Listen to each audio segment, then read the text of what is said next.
Hey everybody, it's Johannes from Noisepot, and I'm still very booked with mastering assignments, and I still need to work with mastering pretty much full time for at least 2 weeks, I think. Then I hope that I will get some more time so that I can update manuals and do setup files and other things that I need to do to release the latest update of Shape to Advanced and a new plugin called Fräs or Frost. And yeah, I have a lot of things in the pipeline. So you won't be disappointed. Just stay put and it will happen sooner or later.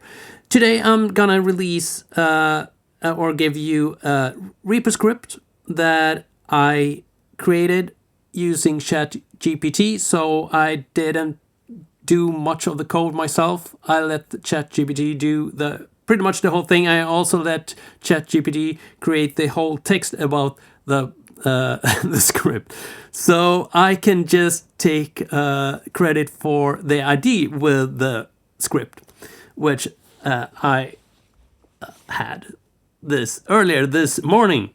All right, it's the script that I needed. I actually started looking for a free plugin that do the same thing, but I couldn't find anything. So I thought, well, why don't I give ChatGPT a shot? And it worked really well. So the thing is that I'm currently working with an album, a mastering of an album. It's an amazing album, but it's recorded in bedrooms all over the world, and most of the vocals are done in a Zoom player. Yeah, you hear where this is going. There's a lot of tweaks and stuff that we need to do in the mastering stage. It should be done in the mixing stage, but in this project it wasn't possible.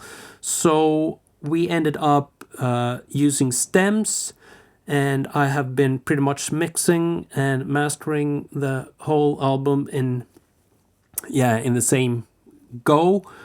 And there was a lot of noise reduction of vocals because it's a Zoom player and we use the microphone on the Zoom, and you know how noisy those are. It sounds okay, but it's very noisy, and there's a lot of tweaks and fixes done pretty much everywhere. And the problem with this is that when I have mixed the thing, I get a raw mix and I get the stems from the artist, and then I have kind of do a quick mix and then master it. I get back a lot of comments that says 2 minutes and 31 seconds in, there's a little beep that's it's not supposed to be there. Can you remove that? And that's fine. This is one of those projects where we put a lot of time and effort to fix things like that should be fixed in the mix really, but in this project we do it in the mastering stage. The problem is that I have set it up like you see fine here, that every track on the album has its own channel with its own chain, and sometimes there are effects on the items as well, of the tracks as well. So first I've done a master of each and every song, and then I put it in this document that put everything together with the transitions between tracks and stuff, so we get that as well. And when I get a comment that in 1 minute and 32 seconds in this track there's a little thing that we need to address, the problem is that if I right now it's this song, and you can see the little fix things here where I put some things that fix the issues that we were talking about. But when I put my cursor down here, let's close this for a second. That's the script part. I'm gonna show you that in a second.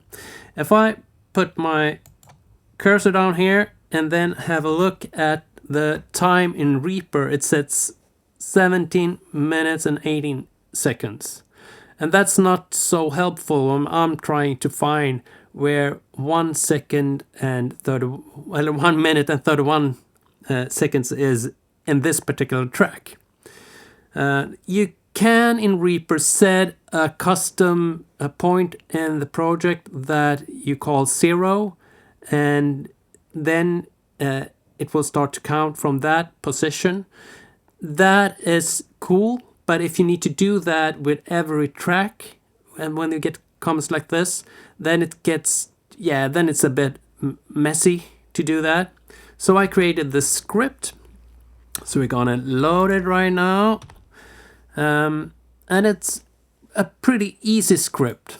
So what you can see if I zoom in here, when I move my cursor, it says time at cursor at the top position. And then we have timer, play position, and that will show you where when you hit play, where the cursor or where what part of the song or project that is playing back right now. So if I hit play here, you can see that the play positions start to count. So here's how you use this script. I will put the cursor in the beginning of this track. As you can see, it starts right here. So I put the cursor right there, and then I hit reset. Now this will start to count the clock from the beginning of this track. And if I move the position of my cursor, you can see the time at cursor changes.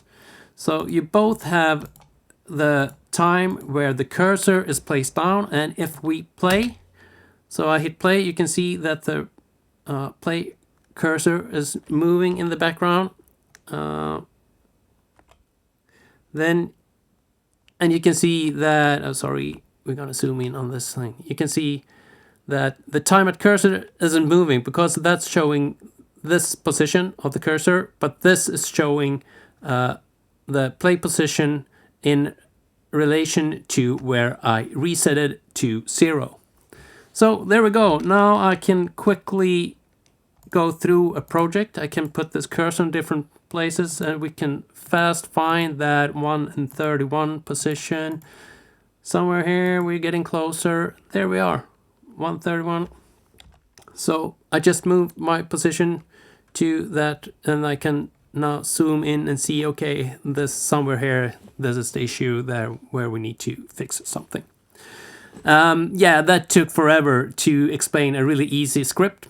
It's really useful. I just made it as soon as this issue occurred. I just made it and started using it and realized that this is a really useful script. I'm going to use this a lot. So it's available for download and down there, and I'm going to give it away for free, like I do with most of my Reaper scripts. And thank you, ChatGPT, for creating it for me, and with just minor tweaks, it was working pretty much out of the box. And thanks, ChatGPT, for creating the text in the post, which I didn't have time to write either. So AI is cool sometimes. See you with the next plugin or script or whatever I come up with. Bye bye.